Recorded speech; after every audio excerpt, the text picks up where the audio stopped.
तो वैसा भी एक तो बहुत मुबारक हो आप लोगों को इलेक्शन की विक्ट्री।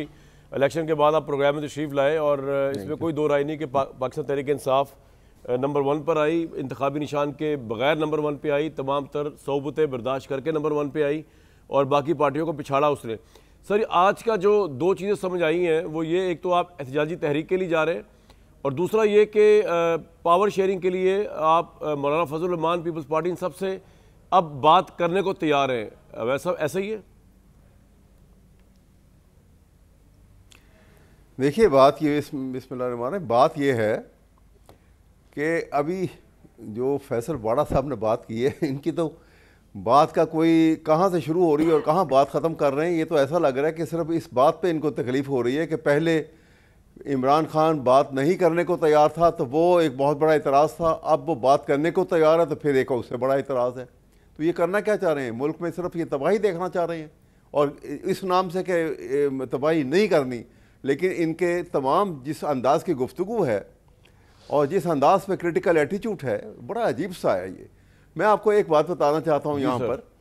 देखिए पहली बात तो यह है कि तहरीक इंसाफ जो है वो पावर शेयरिंग कहीं नहीं कर रही, वो हुकूमत बनाने के मामले में किसी से पावर शेयरिंग करने को तैयार नहीं है।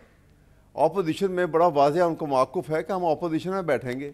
अब अगर ऑपोजिशन में मौलाना फजल रहमान भी बैठने को तैयार हैं तो फिर कहते हैं ना कि आज पिच किया ना, आप आज अपना कैंडिडेट पिच किया है तो आप ऑब्वियसली सिर्फ ऑपोजिशन में बैठेंगे तो बात नहीं कर रहे, आप तो प्राइम मिनिस्टरशिप के स्लॉट के लिए मैं बताता हूँ ना किस लिए फिक्स किया है। जी जी जी सुनिए तो सही है ना। जी जी सर, आपसे कैंडिडेट इसलिए फिक्स किया है कि जब भी सुने मेरी बात सुनिए, मैं आपको बताता हूँ कैंडिडेट इसलिए कि जब आप असम्बली के अंदर पहला सेशन होगा और उसके बाद स्पीकर के इंतखाब के बाद प्राइम मिनिस्टर का इंतखाब होता है और प्राइम मिनिस्टर के इंतखाब के बाद दोनों ग्रुप जो होते हैं, ओपोनेंट ग्रुप्स जो हैं, वो अपना अपना कैंडिडेट पुट करते हैं और मेजॉरिटी पार्टी जो है उसका प्राइम मिनिस्टर हो जाता है।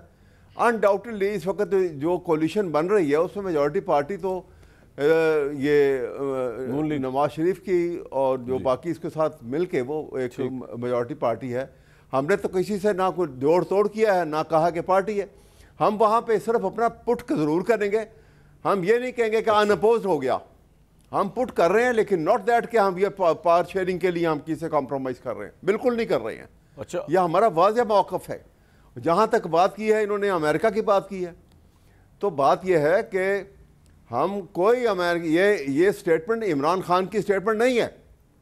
जिसने स्टेटमेंट दिया ये हियर से एविडेंस के ऊपर अगर कोई स्टेटमेंट है उसको आप रिलाई नहीं कर सकते। ये नहीं कह सकते कहा कि इमरान खान ने कहा है मुझे कि ये पैगाम दे, वो हे से नहीं है सर, उन्होंने उनका मुझे कहा है कि कहना और बात होती है। अच्छा, आप कह रहे हैं उसको एविडेंस कानून तो पढ़े ना। ठीक है सर, एविडेंस एक्ट को पढ़ें, एविडेंस एक्ट को पढ़ें। कहना और होती है और जो मुंह से निकालता है वो बात और होती है। बिल्कुल ठीक।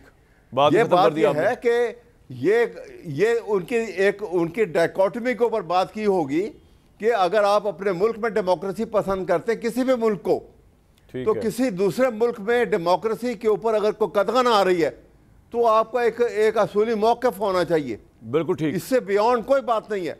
हम कोई अमेरिका को बड़ा अपने मुल्क के अंदरूनी मामलात में दखल अंदाजी का ना हक देते हैं वैसा ना हम इसको अच्छा समझते हैं। पीपल्स पार्टी के साथ ये बात हमारी बात बड़ी अब आपको बैठने में कोई इतराज नहीं होगा अगर किसी भी किस्म की सिचुएशन बनती है, एम आई राइट? हाँ जी, हाँ जी। पीपल्स पार्टी के साथ मुज़ाकरात करने में अब कोई इतराज नहीं है आपकी पार्टी या इमरान साहब को, ऐसे ही है? मुज़ाकरात करने हमने तो पहले भी कहा है, हमें मुज़ाकरात करने के ऊपर कोई इतराज नहीं है, लेकिन हम पावर शेयरिंग, हम हुकूमत साजी के लिए किसी से बातचीत नहीं कर रहे हैं। बिल्कुल पॉइंट आ गया आपका। किसी का कतन यह हमारा प्रोग्राम नहीं है कि हम बैठ के हुकूमत बनाना चाहते हैं। बिल्कुल ठीक सर, यह हमारा मौक़िफ़ बड़ा अटल है और ये क्लियर है। ठीक है, बिल्कुल ठीक है।